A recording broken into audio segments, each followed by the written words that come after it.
أعوذ بالله من الشيطان الرجيم بسم الله الرحمن الرحيم إن الحمد لله نحمده ونستعينه ونستغفره ونتوب إليه اللهم لا سهلا إلا ما جعلته سهلا وأنت تجعل الحزن إذا شئت سهلا. Assalamu alaikum everyone. As we promised earlier today about uh, you know, kind of having a short walkthrough of what you can expect, to have in our accelerated Quran reading program. Let me just give you a bit of background about this program that I want to share with you all today.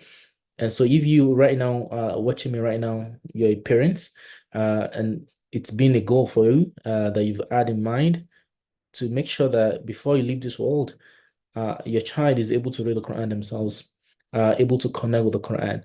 There's a difference between you or a child or a student able to read the Quran and connecting with the Quran. Some people can read the Quran, but they're not connecting to it because they've actually learned it in a very harsh, very tough, and not much friendly environment. So when you learn the Quran, you want to learn with fun, with joy, with excitement, and having to connect deeper with it. And so that's actually the main goal of the accelerated Quran reading program here at Timahir Academy. Basically, it's a 16 weeks program, and we started this program specific, around 5 years ago, and getting kids, young kids, and mashallah, adults as well, helping them to master the reading fluency of the Quran on their own in 4 months. This is a program that helped kids starting from 5 years old, 10, 17 years old, and even adults who embrace Islam recently and all those kind of things. But I want to share some few things, which most importantly, I've been sharing some of these over the weeks. We've been talking about some kind of aspect of Quran learning that's beyond just the classroom, that's beyond just the classroom. A lot of people know, okay, yeah, I want to learn the Quran. My child wants to learn to read the Quran. I want to become a fluent Quran reciter. Uh, the content that you will learn itself is like 1/3 of the attitude and the environment itself. Okay. So the attitude that you need to have towards learning and also the habits, it's actually different from what you learn. You can learn something and learn all the components of it and be able to do it. And maybe at the end of the day, you don't even have any usefulness of what you've learned. Okay. So meaning when you're learning, you don't have habits. So we have to understand this altogether, my dear respected brothers and sisters listening to me right now. So there are three things which I've actually mentioned countless of time in this discussion together. I've mentioned about the learning environment. I've mentioned about the learning habits. I've talked about the learning strategy as well. Okay.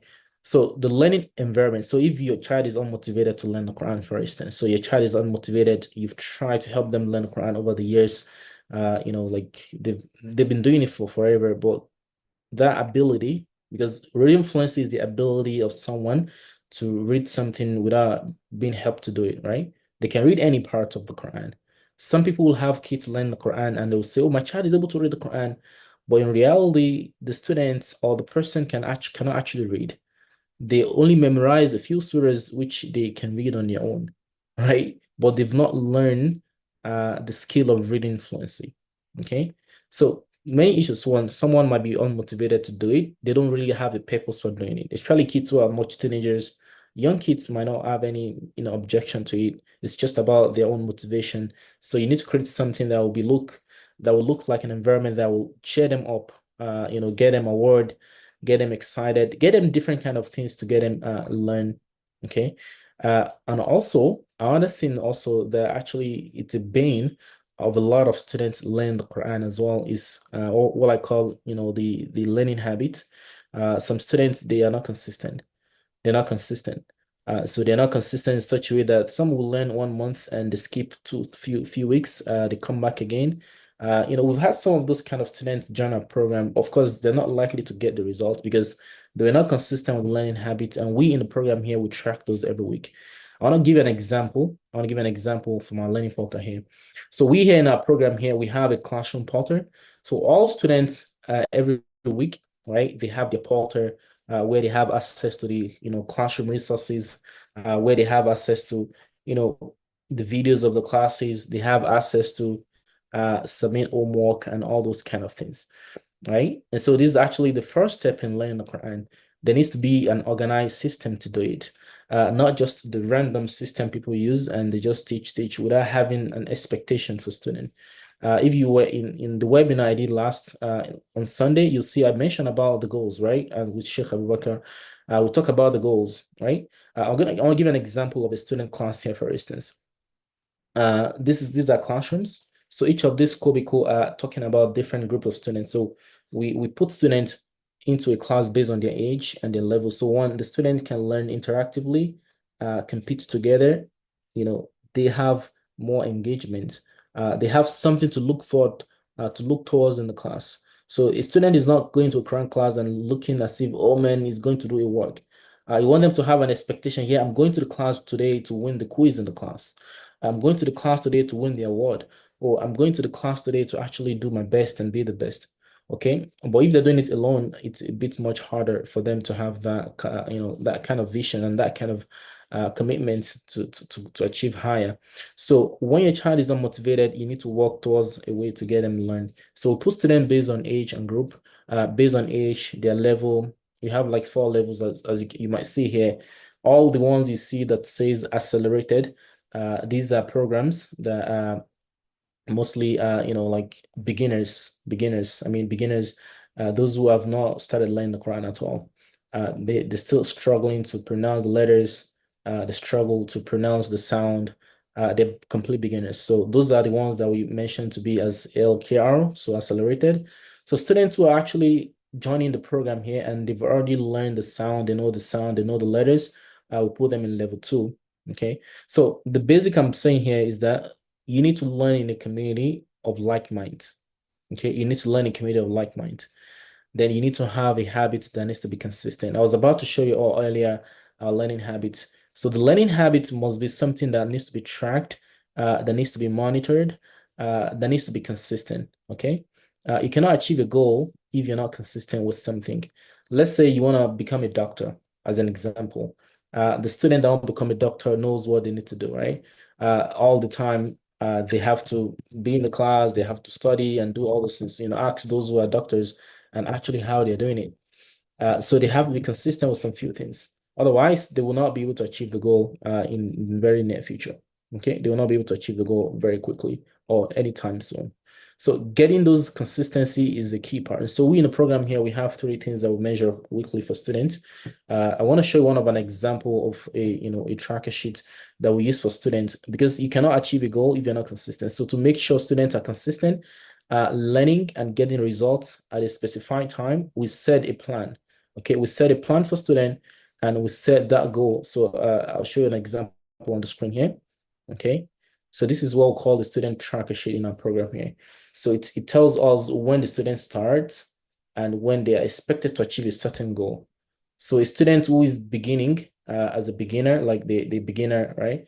So we expect them in the next 4 months, that child should be able to read the words of the Quran themselves. That's the goal.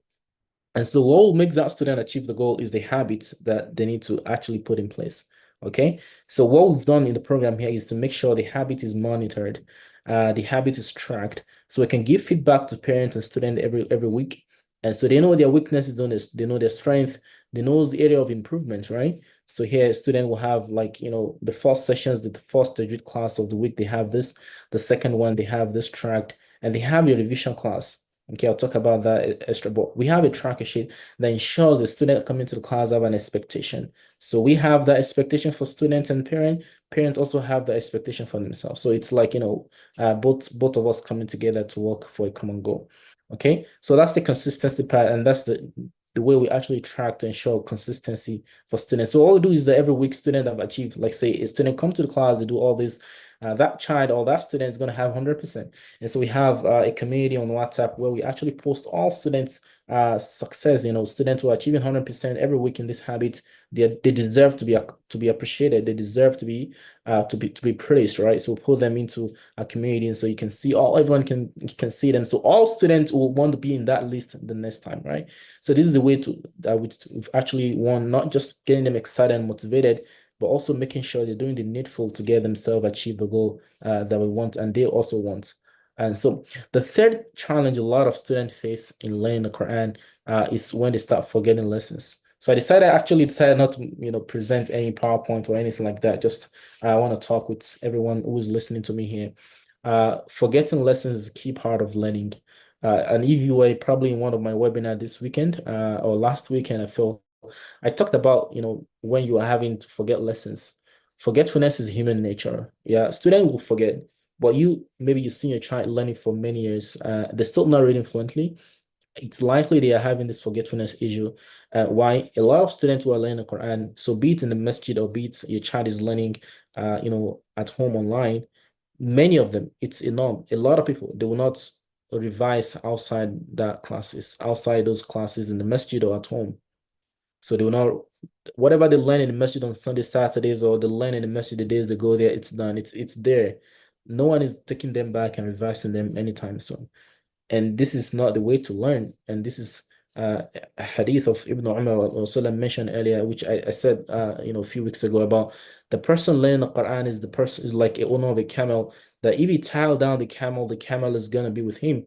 Rasulullah said, إنما مثل صاحب القرآن كمثل صاحب الإبل المعلقة, right? That the example of the person learning the Quran is like the owner of a camel. That if you tie down the camel be with him. But if you let it loose, وَإِنْ أَطْلَقَهَا ذَهَبَتْ. And when he lets the camel loose, it will, you didn't tie the camel, it's gonna run away. So when you don't tie down what you learn, you're prone to forget everything.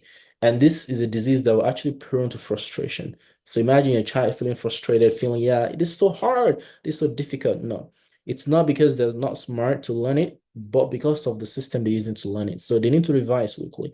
As you saw earlier on the sheet I shared earlier, so students in our program have a compulsory revision, which is part of our schedule of the sessions weekly. They need to attempt to revise the lessons, so they're able to kind of get overview of what they've learned that week before they move to the next week. So let's recap the three challenges students face in learning Quran. One, motivation. So it's a big challenge. Don't take it with levity. This will lead to frustration in the long run, or hatred for the Quran in total. If you have your child not motivated to learn the Quran, but you're still forcing them, you don't actually find why are they not excited to learn. Okay. There are many reasons. One, the kid is learning alone at home, or the child is frustrated, they're not getting it. Maybe the approach the teacher is actually using to teach them, or the child is so bored of learning it, or they've been doing it for a while. So when a child is not motivated, you have to tackle it not by forcing the child to continue doing it. Find a way to make it more interesting for them, captivating for them to learn. So we in the program here, we have that already. I have parents, kids who join us, the kids are not motivated. Alhamdulillah, right now they're on top of the highest level of excitement being in Quran class in our program right now. They're excited to be in the classes. So seeing kids of their own age, seeing people who are willing to achieve the same goal as them, and they see the ease of actually learning the concept of Tajweed, that people think it's really hard to learn. Okay, so motivation taken care of. Student learning habits needs to be consistent, of course, with the support of teachers and parents, and also the third part, which is forgetting lessons. So there needs to be a revision. So be the teacher will be the one doing it, or maybe the students will have to do it with the parents or someone that's much knowledgeable than them, but it must be done. It must be done. So if you are able to overcome those challenges as a student, learning the Quran or learning to read the Quran, then that will be a lot more easy for you to learn with the strategies that we have actually put in place in the program here. So then you can build the skills, learn the Tajweed from the foundation, then retain weekly and have homework. So students in our program every week, aside from what they've learned in class, they have homework to submit. So I'll show you our portal here. They have homework. So you see here, this is the sheet I showed you earlier. So every week students have homework. I'm not going to show you some of our current students. So every week they have homework to submit, right? So this kid here just started learning. This one's also here. They just started. I'm gonna look for a class of student that's I don't want to show any name of any student right now. So they have homework to submit every week. Okay, they have homework. So from the learning portal, they have homework to submit, right? They have homework to submit. See here, the kids here are level 2 students when they started. They were actually learning now Mad Tabi'i, which is a concept of Tajweed, right? You see, they started learning the first foundation of the letters, the harakat. They are level 2 when they joined. Now the kids are memorizing right now. They joined, when did they join? They joined April or like February, sorry, February this year. So they joined February. You see, the first time they join, they have the videos of the classes. They have also an app that we use in program. They use that to actually practice the tajweed on their own, and it gives them a score of accuracy right on the spot before even coming to the class. They practice, able to get a feedback from the app right on the spot. And also they get homework, like a 10-minute homework weekly to get them, to practice on their own and record something in a learning portal, and we can give them feedback. You see, so every week they have the homework, they have the videos of the lessons of the tajweed, they can watch them back, they practice with the app. They also have the homework to record something. We use something called Kami. So the student open the homework, they're able to record and give us feedback. And so we can give them feedback as well of what they've done. So these kind of like, I call the method we use as BRT. I call it BRT. Why? Because it entails three things. So we call it build the skills, retain the lessons of the skills, and practice or transfer the skills, right? Transfer the skills. So transferring entails a student actually recording something, the nature of what they've learned in class that week, an ayah or a word or something like that, and they submit into the learning portal. So that consistency of those habits makes students achieve the goal in the program here. So if you're wondering if you want to join us in the program here, it's pretty simple. So right now we have student enrollment ongoing for next month, and mostly, students are starting the school year next month for those in the UK. For those in the US, many have started this month. So if you're really excited and you want to get this done for your child, so you want to avoid frustration in learning Quran, you want to reduce the time your child is going to spend learning to read the Quran, or you want to actually help them, master and develop connection with the Quran. Our students here are not just learning how to read the Quran, they're learning Tajweed. So Tajweed is really important in learning Quran. I discussed that in our meeting on Sunday. And also the students are learning Islamic studies. We have like Islamic, so we have like 4 sessions weekly. So students will have like 2 group sessions on the weekdays. They have one session, a review session on the weekend, and they have Islamic studies. So making 4 sessions weekly. And so we have our classes alternating. So if they have 2 sessions on the weekdays, so it could either be Monday, Wednesday, or Tuesday, Thursday. So you pick, an option for the weekdays. And the classes for those in the UK usually start like around 6, 7. The same for those in US. So for those in the US, it will be like around 6 p.m. EST or 7 p.m. EST, depending on wherever you're located in the States. So you convert the time to that. And so they have 2 sessions on the weekdays. So students will have 2 sessions which are group. So they learn together as a cohort, right? Students, like the way they have it in classes. My own personal experience teaching student learning Quran has been a long one. When I got to Texas, to Amarillo, Texas, which is a city very close to North Carolina, for those of you who live around that area in the States. So it's an experience having to seek it, learning for many years. Some of them, they've been learning before I got there. They learned for many years, for 5, 6 years. Some of them more than that. They had just one class weekly, and they're not making progress. Or even when I was in the city I lived before I came to Texas, in Tennessee, in Johnston City, for those of you in that area. This cumulative of experience and seeing the struggle of kids learning around over the years, and that actually make me to go learn how to, to help students to become fluent Quran reciters, because parents are so worried, like you are worried right now. So if you're worried right now, put comment below this video, or reach out to us. I'm going to be sending a link to get started tomorrow in the poll. Check my post tomorrow. Or if you're really, really ready to get started right now, comment below this live right now so we can reach out to you. Or wait for my post tomorrow. There will be a link for you to join me in the next parent demo session. I do have parent demo sessions every week, so maybe like 25 spots open every week. So it's first come, first serve.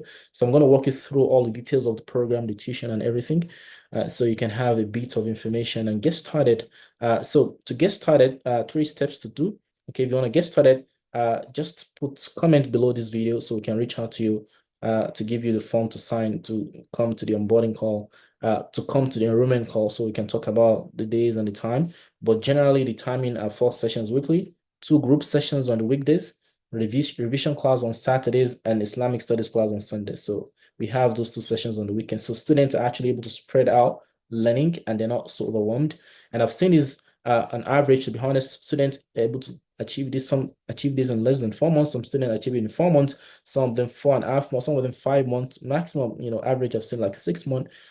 So this is, a reasonable time to work with, but mostly we achieve this for our students in 4 months. For those who are really consistent with their learning habits, meaning doing their homework, what I showed you earlier, they're coming to the classes, doing their homework, and be on time. We cannot do this alone. We need teachers, parents as well to be part of this together. And so if you're excited to join us, I will not be coming live for this again. Of course, I will come live on Sundays, but I decided to make this special session for those who have been ruminating and biting the fingers over the years that I have my child, is this and that, is not able to read. And it's time for you to take action. Come to join us in the accelerated Quran reading program. So if anyone is willing to get started, inshallah, we'll be posting a link in the community tomorrow. So that will be an exclusive invite to join a parent demo session. So once you see the link, I'll post it here right now as well in the comment here. So in case you want to get started, you can book your spot right now, or you can just comment below this video and let us know. We're gonna reach out to you and give you a call and chat with you to give you more details. But the main thing I just want to pass across to all of you listening to me right now: Quran learning is not as difficult as you think it is. It requires some systems needs to be put in place, like they have it in school. It requires some habits, and also it requires some, identification of content to learn. So we have a curriculum for students that's taking kids as young as 5 years old, 6 years old, able to read the Quran on their own fluently in format. So if it's you listening to me right now, that want to try this out, and stop all this trial and error system that you've been using over the years and over the month, or you've been in different programs and you've not seen results, we have a guarantee in our program here, which is something that's really uncommon, for people to say, oh, come to our program, you're going to learn, and we have 100% guarantee for you in this. And if you don't have the result in that time, you don't have to pay any tuition extra. You see that kind of stuff. It's not a free program. Of course, people will ask, it's not a free program, it's a tuition program. But the thing is that the amounts that you spend in a long run in other programs that will take you months and years, and also maybe the goal is not even achieved at the end of the day, you'll be able to do this and get this done in a very short time with us here at Mahir Academy. So I'll put a link in the chat there that's going to help you, join us in the parent demo call and get started with us, inshallah. So I'll be handing the meeting right now. And for everyone who's willing to get started, do not delay this. Just go ahead and get started. I put the link in the chat already. You can go ahead. For those of you watching me from Facebook, you see that. For those of you watching me from Instagram as well, you see me posting the link in there. Get started. Let's get this journey together for our kids, and together we can do this, inshallah. سبحانك اللهم وبحمدك ونشهد أن لا إله إلا أنت ونستغفرك ونتوب إليك. السلام عليكم ورحمة الله وبركاته.